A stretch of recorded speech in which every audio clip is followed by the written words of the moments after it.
Salam Patriot di Suara Patriot bersama Chandra Tua.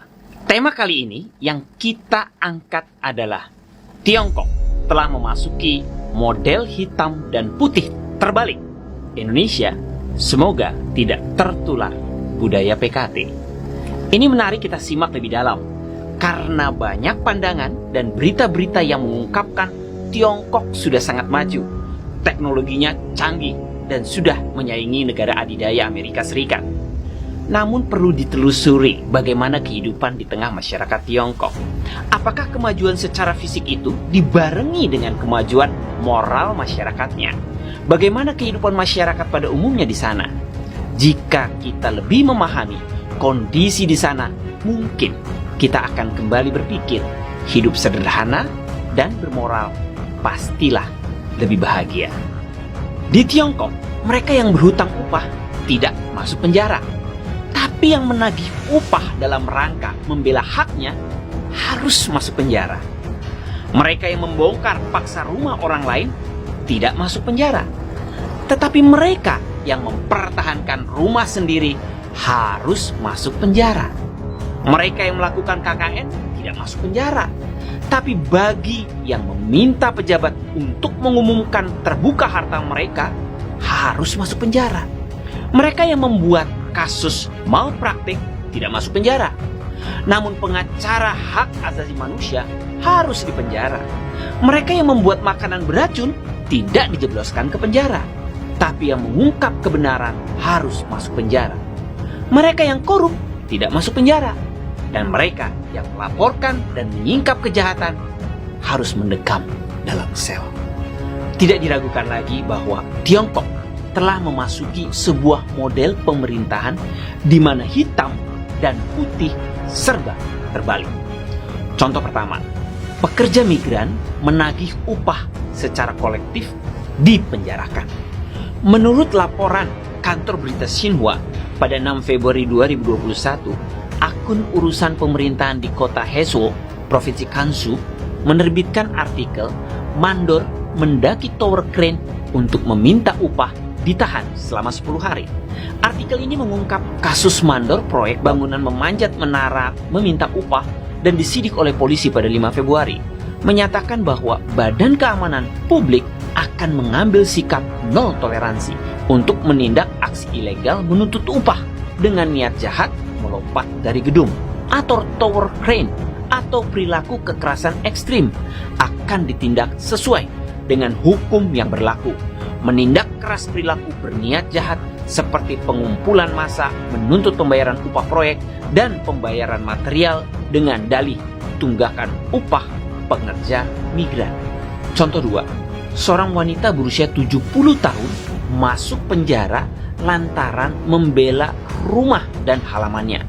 Chai Xie, mantan profesor sekolah Partai Pusat PKT, Partai Komunis Tiongkok, mentweet ada orang pintar melihat Feng Shui bagi pemimpin elit partai dalam rangka perencanaan untuk ibu kota, menyebutkan bahwa ada satu perumahan di desa Xiangtang, distrik Changping, Beijing, tepat menekan saluran nafas sang naga. Pada awal Desember 2020, pemerintah kota Beijing mengerahkan sejumlah besar polisi khusus untuk membongkar paksa lebih dari 3.900 rumah tinggal di distrik kecil itu. Pada saat itu, warga yang tinggal di sana tersebut berjuang keras. Bahkan ada yang menyurati Perdana Menteri Li Keqiang, namun rumah mereka tetap dibongkar paksa. Setelah insiden itu, Biro Keamanan Umum Chongqing Beijing menahan Ibu Guo Lingmeng, si penulis surat kepada Perdana Menteri, dengan alasan mengumpulkan massa untuk mengganggu ketertiban umum. Contoh 3, warga divonis 4 tahun penjara karena meminta pejabat mempublikasikan kekayaannya. Pada April 2020, Liu Yanli, seorang karyawati bank di Provinsi Hebei, dijatuhi hukuman 4 tahun penjara oleh Pengadilan Distrik Tongpao, Kota Qingmen, Provinsi Hubei, karena memposting pesan di situs Weibo-nya yang meminta pejabat untuk mengumumkan harta kekayaannya. Tuduhannya adalah Liu Yanli membuat onar yang menyebabkan ketertiban umum menjadi kacau. serta berbuat kejahatan memprovokasi masalah dan pertengkaran. Sebelum Liu Yanli ditangkap, dia acap kali mengunggah artikel di Weibo tentang kehidupan veteran perang yang mengenaskan dan menyerukan pegawai negeri untuk mempublikasikan aset mereka. Maka dari itu dia telah menjadi sorotan utama dari pihak berwajib PKT. Sejak September 2016, dia telah mendekam dalam tahanan rumah. Oleh karena tidak tahan lagi dengan penganiayaan tersebut, dia pernah mencoba bunuh diri dengan memotong nadi pergelangan tangannya. Setelah diselamatkan, dia dijebloskan ke penjara di pusat penahanan di kota Qingmen. Contoh 4, pengacara HAM harus meringkuk dalam penjara. Di Tiongkok, pejabat menggugat warga satu persatu diperbolehkan menggugat. Sebaliknya, jika warga menggugat pejabat akan masuk penjara. Tidak hanya itu, pengacara yang mewakili mereka juga harus masuk bui. Sejak 9 Juli 2015, PKT menangkap dalam skala besar 286 pengacara hak asasi manusia di 23 provinsi. Oleh media disebut kasus pengacara 709 atas tuduhan subversi kekuasaan negara. Para pengacara ini setelah menjalani hukuman masih harus diisolasi dari keluarga mereka dan ditempatkan menjadi tahanan rumah serta dicekal ke luar negeri. Menurut laporan media, semua pengacara yang ditangkap ini pernah menangani kasus warga menuntut pejabat. Itu sebabnya oleh otoritas PKT dianggap sebagai pengacara yang menentang pemerintah. Keadilan di Tiongkok sudah mati. Hukum adalah landasan untuk menjamin kebenaran dan keadilan sosial. Pada 16 Desember 1966, Majelis Umum Perserikatan Bangsa-Bangsa telah mengesahkan Perjanjian Internasional tentang Hak Sipil dan Politik Warga. Konvensi menetapkan bahwa para pihak penandatangan kontrak wajib memikul tanggung jawab, harus menghormati hak-hak politik warga negara, termasuk hak untuk hidup, kebebasan beragama, kebebasan berkumpul, hak memilih, serta hak prosedur hukum yang benar dan hak atas persidangan yang adil.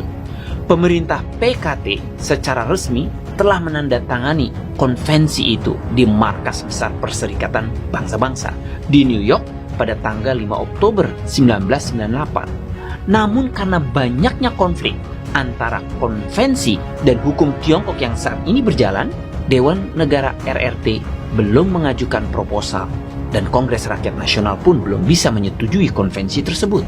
Meskipun PKT telah berulang kali berjanji untuk mengimplementasikan konvensi internasional tentang hak sipil dan politik sesegera mungkin, konvensi itu hingga saat ini belum diratifikasi. Artinya, isi dari konvensi yang ditandatangani itu telah diakui secara resmi tetapi belum menghasilkan akibat hukum di negara tersebut. Dalam 10 tahun terakhir ini, situasi hak asasi manusia di Tiongkok semakin memburuk. Meskipun komunitas internasional terus-menerus mengecam, tetapi PKT masih bertindak dengan caranya sendiri, terlepas dari konvensi internasional dan sewenang-wenang melanggar hak asasi manusia di dalam negerinya. Seperti pembongkaran ilegal, keluarga berencana paksa, pembangunan firewall jaringan ilegal, penghancuran gereja, penindasan kebebasan beragama, merampas kebebasan berkumpul warga, merampas kebebasan berbicara warga, membangun kamp-kamp konsentrasi di Xinjiang, penangkapan ilegal warga di Hong Kong, merampas hak warga negara untuk memilih, penangkapan para pemohon hak secara tidak sah, menangkap pengacara hak asasi manusia secara ilegal, mengancam hak warga negara untuk bertahan hidup, dan lain-lain. Semua ini cukup untuk menunjukkan bahwa keadilan di masyarakat Tiongkok sudah mati. Dengan penjelasan di atas, masihkah kita mau terpesona dengan kemajuan Tiongkok? Selama Tiongkok dipimpin oleh PKT, Partai Komunis Tiongkok, yang berideologi komunis, selamanya adalah penampilan semu. Semoga para pejabat dan pengambil keputusan negeri Indonesia tercinta ini tidak terpengaruh dengan kemilau kemajuan PKT yang menyesatkan. Salam Patriot, saya Chandra Tua, mohon undur diri.